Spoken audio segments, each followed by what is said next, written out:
Amen. Oh, all right. We're moving right along here. We was talking last time about giving this warning, kind of backed up just a little bit, a few slides, how he was warning about the fig tree, warning to look for the signs. And we talked about how in verse 36, how this changes. We start talking about the end of time. But of that day and hour, no one knows, not even the angels in heaven. And we talked about that idea that we need to be on the alert. It'll be just like in the days of Noah. They'll be marrying and giving in marriage until they entered the ark. They did not understand until the flood came. Isn't it kind of an interesting statement, you think? They did not understand until the flood came. You think Noah and his sons really didn't understand either until it happened? You know, that they never saw that before, did they? That was maybe they didn't understand exactly what was going to go on, how this was going to work until it happened. And then when it happened, they were like, "Oh, now I see." Right? So I think that's kind of an interesting statement. They really didn't understand what was going on, and we won't understand what's going on, will we? It says that it's going to happen so quick that you'll just all be all at once. One will be there, one will be left. It says, the idea here is that to do that, we're not going to know. And then Jesus goes into these parables. And we talked some about these parables of being on the alert. He goes into the parable of the housekeeper. He goes into the thief in the night. We would have been waiting, right? If we would have known when the thief was coming, we would have been waiting. We would have been on the alert. But as it is, we don't know when the thief comes. He comes in an hour when we don't expect it, when we're not looking for it, and that's when we'll see Christ come again. It seems to me like this is pretty plain. I don't know why the world struggles with this like they do. I really don't. I think we want to see a sign. We're looking for a sign. Maybe we desire that. I don't know.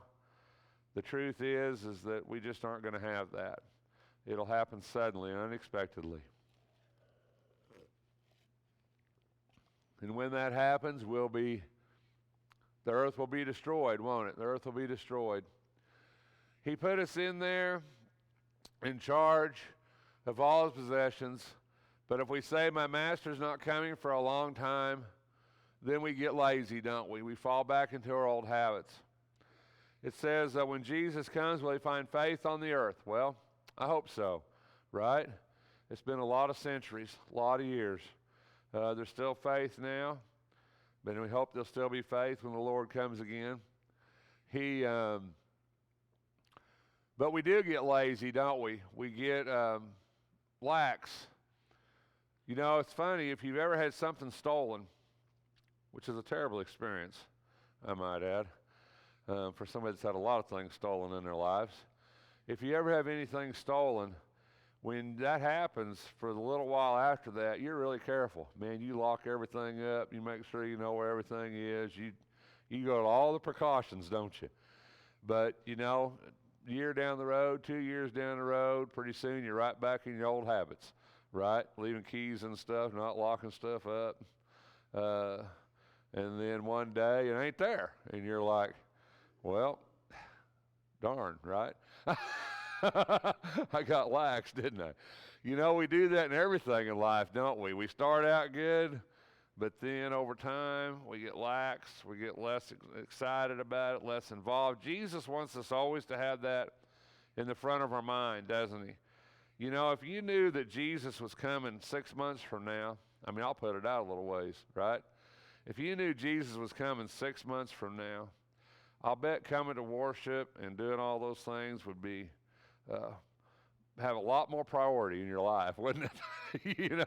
Because you would be like, I'm gonna get all this straightened out because 6 months, he's coming in 6 months. Well, that's what this is all about. We're supposed to be thinking anytime he could come. No warning. Because if there was a warning, like I said, we get ready. But no warning. We talked about the 10 virgins a little bit, and about how some were prepared to wait, and some were not prepared to wait, right? Isn't that what it's about? Some took extra oil. Some were prepared for the long haul. They were prepared to do whatever it took, prepared to be there, prepared to wait. Some of them were not prepared. Some of them thought, well, it's going to happen pretty quick. Well, it didn't. So then they weren't prepared. It goes right back to that idea. They weren't prepared for the long haul. It was a long time, wasn't it? It was midnight, and here he comes. And it's kind of funny because the foolish said to the prudent, there's two here, right? The foolish and the prudent, right? And the foolish said to the prudent, give us some of your oil. And the prudent, they wouldn't do it, would they? Said, go and buy it for yourselves. But by the time they did, it was too late.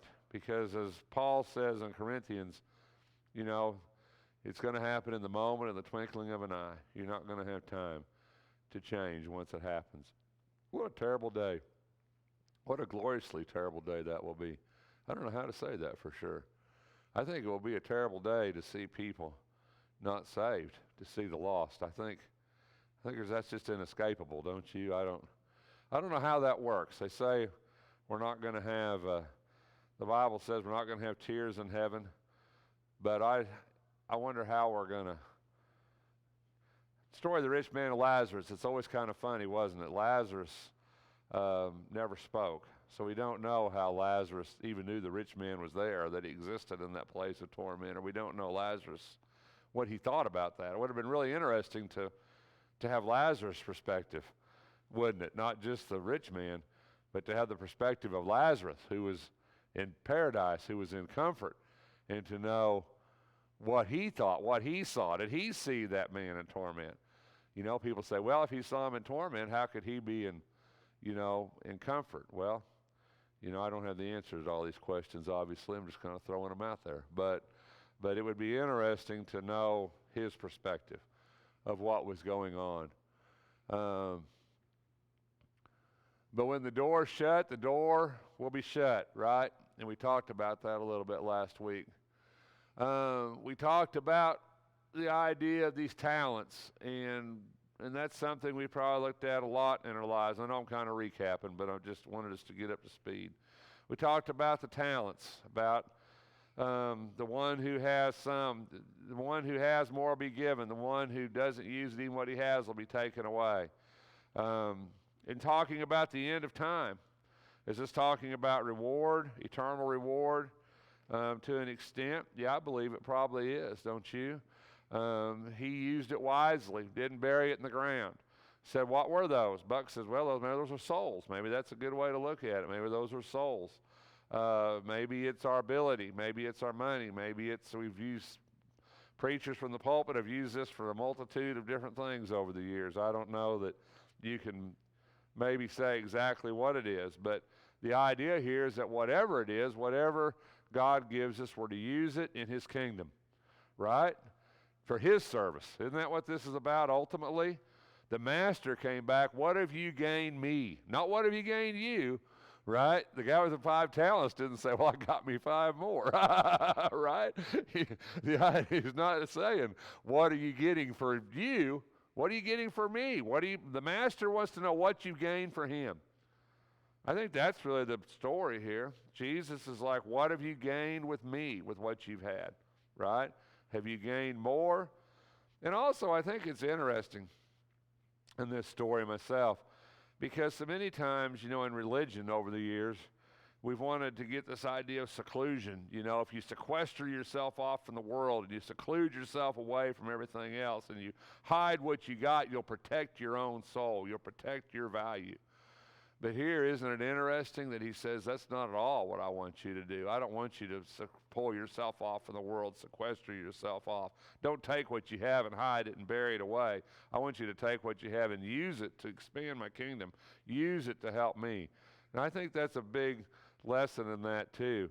The idea that we can't just sequester ourselves away, that we have to be out in the world. We have to be using what God gives us. We have to be gaining with what God has given us to gain with. And I think that's an interesting thought. And then we talked about this a little bit, and that's kind of where we were, the sheep and goat judgment. And I think it's a really interesting judgment. There's really two big judgments in the Bible. We call them the sheep and goat judgment and the great white throne judgment of Revelation. Those are really the two big things where Jesus is like standing up and judging things, judging the world. Now, people who believe in the rapture and dispensationalism, they believe there's two different judgments, okay? They believe there's two different judgments. Because if you believe in the rapture, you have to believe in two judgments. Because the people who are raptured have to be judged in order to be raptured. Does that make any sense? And then at the end of time, the whole world's going to be judged. So you have to have multiple judgments if you believe in dispensationalism. You have to have multiple resurrections and multiple judgments for that to work. Now, I don't believe in that, so I think that it's all the same judgment. Okay, I think there's one judgment. Now, that's kind of confusing, isn't it? A little bit. Judgment, I think. Do you think that is a little bit confusing to us in the Bible? Because when we die, do you think our soul, the state of our soul is fixed when we die? Do you think our soul's fixed whenever we breathe our last? You know, the Hebrew writer says what? It said, it's appointed man once to die, and then what? Then the judgment, right? Well, if our soul is, the state of our soul is fixed when we die, then do we still have to stand before judgment? Or are we judged when we die? You got to account for every word, right? So it's kind of confusing in a way, isn't it? Now, people who believe in soul sleep, they got a good answer. This is where soul sleep really works good right here, right? Because when you die, you just go into this state of soul sleep until the trumpet sounds, and then everybody wakes up, everybody's judged, clear cut, right? Clear cut. But if you don't believe in soul sleep, then it gets a little bit more confusing because you're like, well, where do you go when you die? So if your soul doesn't sleep, then your soul goes somewhere. We look at the book of Revelation. Those souls were already under the altar, right, in John's vision. Souls were under the altar, so the souls are in heaven. So that gets a little bit confusing, doesn't it? How exactly does that work? Right? Why does a Christian stand before the judgment seat of God? If we're cleansed in the blood of Christ and we don't have any sin, we're not going to have to answer for sin. I shouldn't say we don't have any sin. We're not going to have to answer for sin. Then why does a Christian have to stand before the judgment seat of Christ, do you think? What's judgment really about, do you think?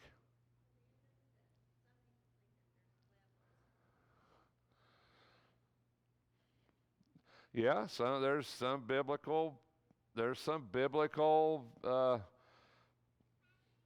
theological substance to that idea, that there's degrees of reward, and there is some biblical thought to the idea there's degrees of punishment. Few lashes, many lashes, right?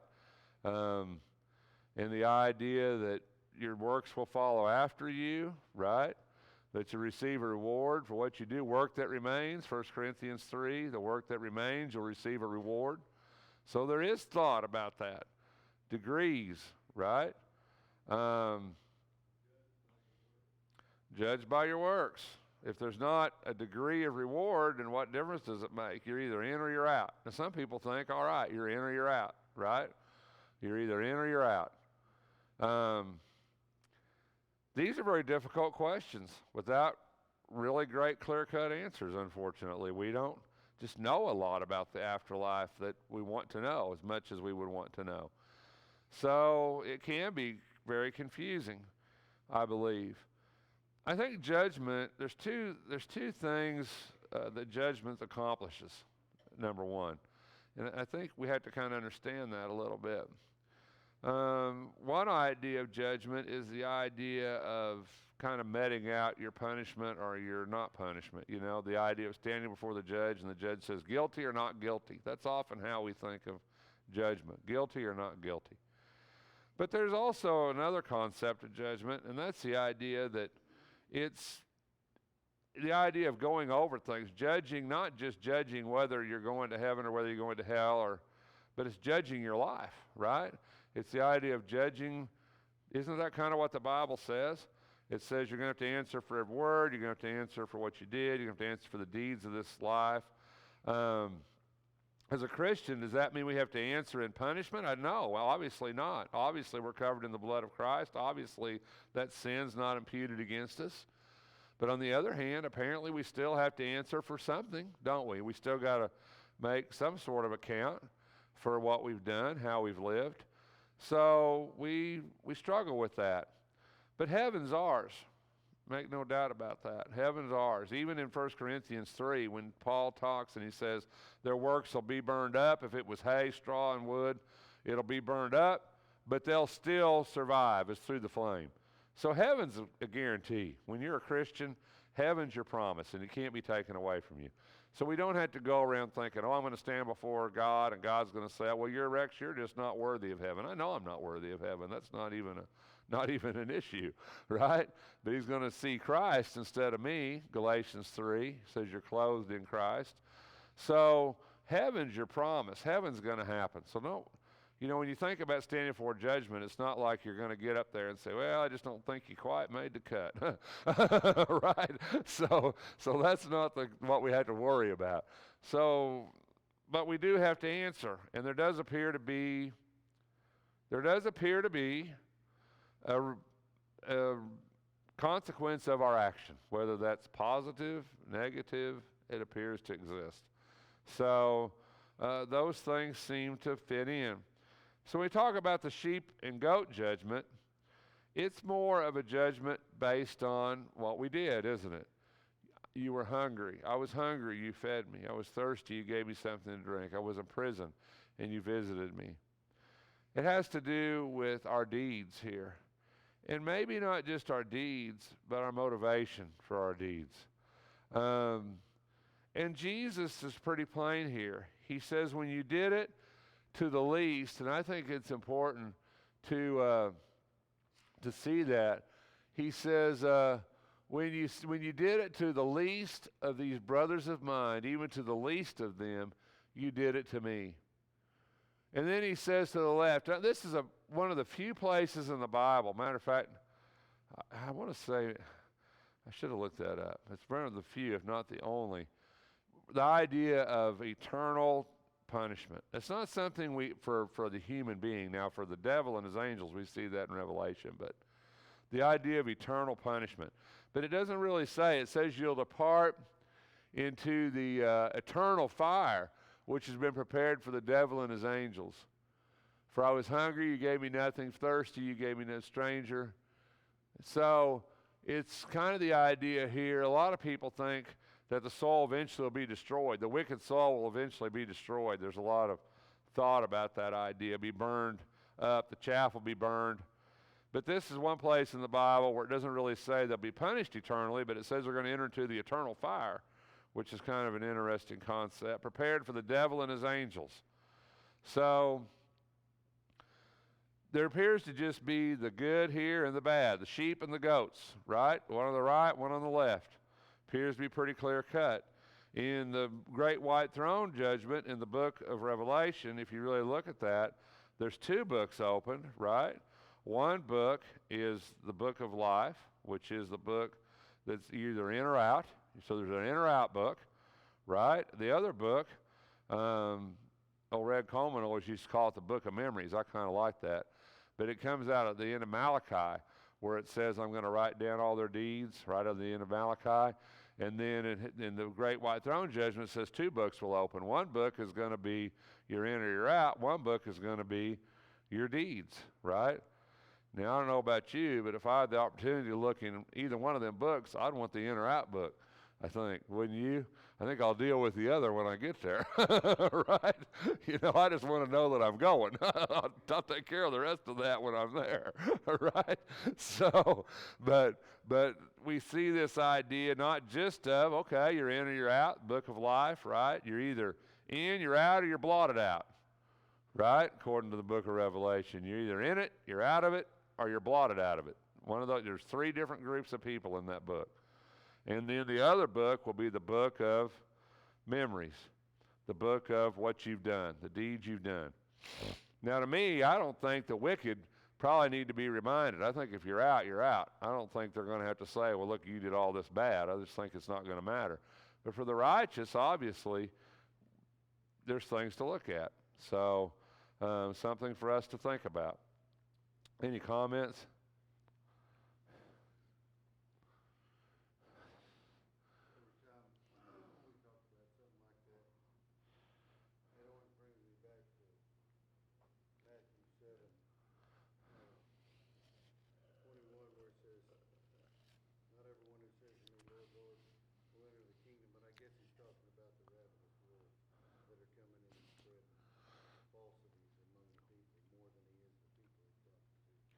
Well, I think he's talking about people who don't do God's will but do their own will but think it's for God, you know.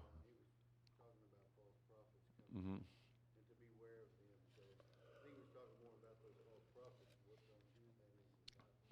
Yeah.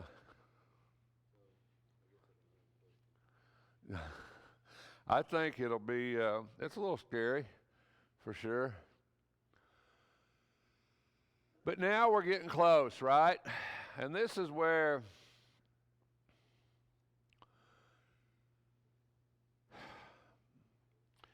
when you get to this point, I think we need to ask ourselves some questions here. Because for all my life, I was raised with a very Catholic view of this week, right? And we all are. We all have a very Catholic view of this week of Christ's life because we just do, because that's how we were raised. So you and I can't say you, but I was always raised with this idea that my whole life that Sunday, Sabbath of that week was Passover, okay? I never questioned that my whole life. I'm like, okay, what's Passover? How often does Passover happen for a Jew?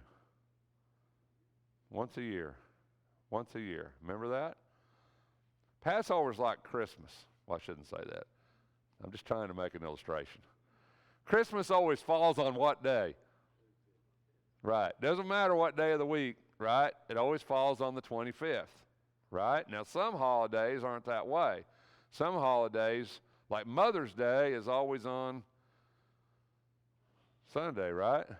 Mother's Day is always on Sunday. Thanksgiving is always on, yeah. So those days, but like Christmas is always on the 25th. Passover is on the 14th day of Nisan, which is the first month of the Jewish calendar, okay? So since Passover falls on a day, on a date, and not on a day, Passover does not always fall on the Sabbath. Are y'all with me so far? So when we start talking about the last week of the life of Christ, we have to start to kind of ask ourselves, how does that work? Was Passover on Sabbath? Now, all of my life, I heard that it was real simple, right? Good Friday, right? Jesus goes into the tomb on Good Friday. That's the day of the crucifixion. Am I right? He's in the tomb on Saturday, and he comes out of the tomb on the first day of the week. Now, I'm all right with the first day of the week. That's pretty straight. That's pretty straightforward, right? I'm good with that. But the truth is, we have to ask ourselves here, because in this chronological look of this synoptic, in this actual book, which is called Harmony of the Gospels, when they get to Wednesday, they say nothing recorded. So they do Monday, Tuesday, nothing recorded on Wednesday, right? And then Thursday would be see, that's kind of confusing too, isn't it? Because, so what meal did Jesus take with his disciples? What meal did he take? What was the Last Supper? Passover, right? Now, help me out here if I'm wrong a little bit, right? But if Passover was on the Sabbath and Jesus took Passover with his disciples, according to Catholic tradition, would have been on Thursday, right? How does that work? Did he take an early Passover meal or? So there's things that don't line up here. The other thing I always heard, and the Catholic idea of this is real simple, right? It's that Jesus says, you know, an evil and adulterous generation looks for a sign, but no sign will be given to them but the sign of Jonah the prophet. Right? As Jonah was 3 days and 3 nights in the belly of the great fish, so shall the Son of Man be 3 days and 3 nights in the belly of the earth. Now, in our line of thinking, right, Friday night to Sunday morning is not 3 days and 3 nights. There's no way that works, right? But I always heard it's because you're not Jewish. If you were Jewish, it makes good sense. Because a Jew considered any part of a day, and a Jewish day began at sundown, or ended at sundown, right? So, if that's the case, then Jesus goes into the tomb Friday before sundown, which I think that's iffy, right? So that makes it a day, right? And then Jesus stays in the tomb. He's in that all day. So that counts for Friday. And then Friday night is a night. Then Saturday all day. Saturday night's a night. And then, so we get to count Sunday because it begins at sundown, right? And then if he doesn't come out of the tomb until after daybreak on Sunday morning, which I also think's an iffy, if he doesn't come out of the tomb until after daybreak on Sunday, then we have 3 days and 3 nights. We have Friday, can count the whole day, right? We have Friday night. We have Saturday night, right? Boy, this just really is hard to make sense out of this, doesn't it? And then we're going to count Sunday because Sunday, but somehow we're missing a night in there, seems like. Let's try that one more time. So we're going to have all day Friday because we're going to count that whole day. We're going to have all day Friday. We're going to have Friday night, and then we're going to have Saturday, right? And then we're going to have Saturday night, but then he comes out of the tomb on Sunday. Hold on, I'm still missing a night, right? So if Jesus' prophecy is true that he was 3 days and 3 nights in the earth, as Jonah was 3 days and 3 nights in the fish, even in Jewish time, I'm struggling to make this happen. You see what I'm saying? Now, what I always heard as a kid, I said, well, since you're going to count Friday, you're going to count all of Friday, Friday night too, or that Thursday would be Thursday night. Boy, this is confusing. Have you ever really thought about this a little bit? It's kind of hard to figure, right? Now, to me and you, we think it's midnight to midnight, right? But even however you look at it, it's hard. If you put Jesus in the tomb on Friday night, it's really impossible to get 3 nights. Do you agree with this? It's impossible. Because either way, I've just got Friday night and Saturday night, and it doesn't matter. I just can't do it. So I've always questioned it, and there's other reasons I question this too, and I'm going to get into this because I'm going to try to make my case in the next couple of Sundays for this. But it always did make sense to me. There's another thing that doesn't make sense. I'm going to throw some things out to get you thinking. Sundown to sundown. You're trying to figure this out, ain't you?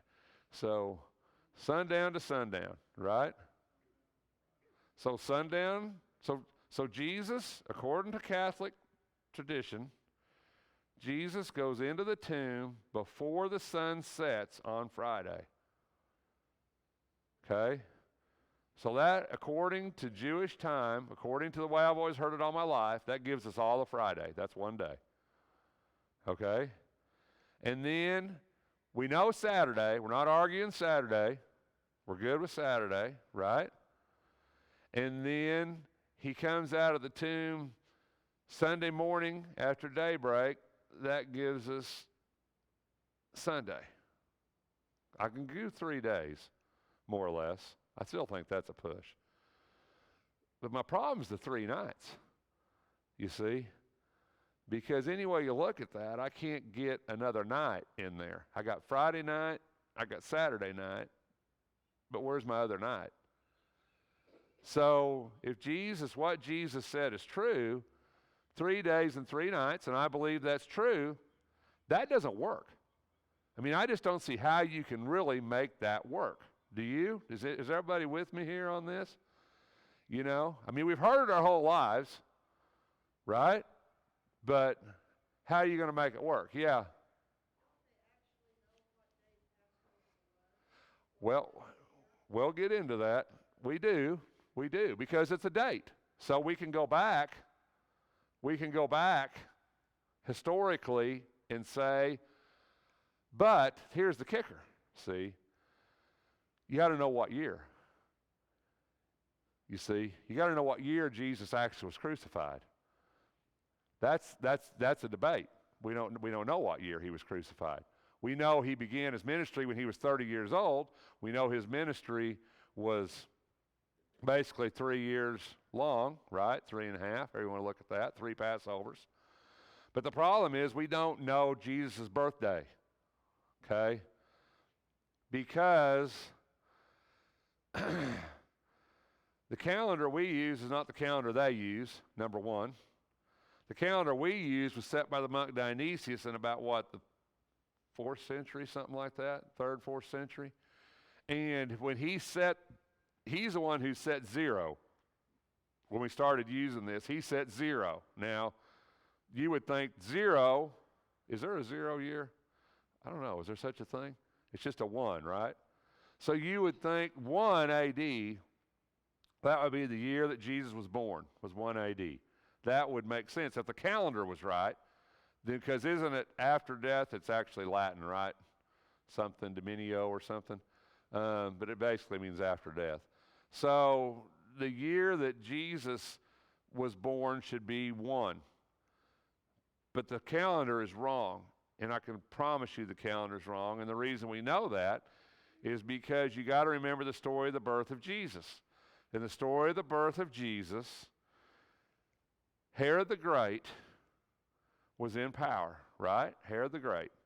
Remember that? They went to Herod the Great, and Herod the Great said, I want to kill all the children 2 years and younger from the time the star first appeared, right? Now, if you remember the story of Jesus, the angel came to him and said, take the child and go to Egypt. And all the children 2 years and old were killed. And then the angel came back to him when they were in Egypt and said, the one who seeks the child's life is dead, right? You can go back. And they went back to Nazareth, right? Herod the Great died. So somewhere after about 2 years of Jesus' age, I would think, within 1 to 3 years of the birth of Jesus, Herod the Great died. We can say that with certainty. So that gives us a reference because we know when Herod the Great died. Because Herod the Great died during a year that there was a total eclipse of the sun. So we know, if we go back and we work all that out, that happened in 4 BC. Okay? So if that happened in 4 BC and Jesus was 1 to 3 years old when Herod died, then that could put the crucifixion anywhere from about, even if you might stretch it out, 29 to 34, but 30 to 33 AD was the crucifixion. But we don't know exactly that year. So if you shift the year, you can make the Passover fall on Saturday, which is what Catholicism, that's traditionally what we do. And we do that because the Bible says it's a high Sabbath, okay? But we have to understand the terminology of that, and we'll get into that a little bit. So I'm just kind of getting you thinking. There's one other thing I would like you to think about. And I'd like maybe you to go to read these if you get a chance this week, to read all 3 Gospels, even read John about this week. Because it's interesting, the women were there and saw him put Jesus in the tomb, right? And then the Bible says, the text says, that they went back to prepare their spices and they rested because it was a Sabbath, right? And then the next morning they went, right? Well, if you read all 3 of those accounts, there's another day in there, okay? I'll try to put that out for you. There's another day in there. So we have to, because they went because of Passover, then they rested because of the Sabbath. There's another day in there. So I think we got to kind of break with tradition a little bit here to make this work, to make it work like it should work, not like we've been told all our lives how it works, to make it work like it should work. It says the Passover and unleavened bread were 2 days away. Okay, so the feast, which is called Passover, was approaching. You know that after 2 days the Passover is coming, the Son of Man is to be handed over crucifixion. So in 2 days it's coming. Okay, so let's think about where we're at, and then we'll think about where we're going. So we'll get more into that next week. We're about out of time, aren't we? Okay, we'll start here next week.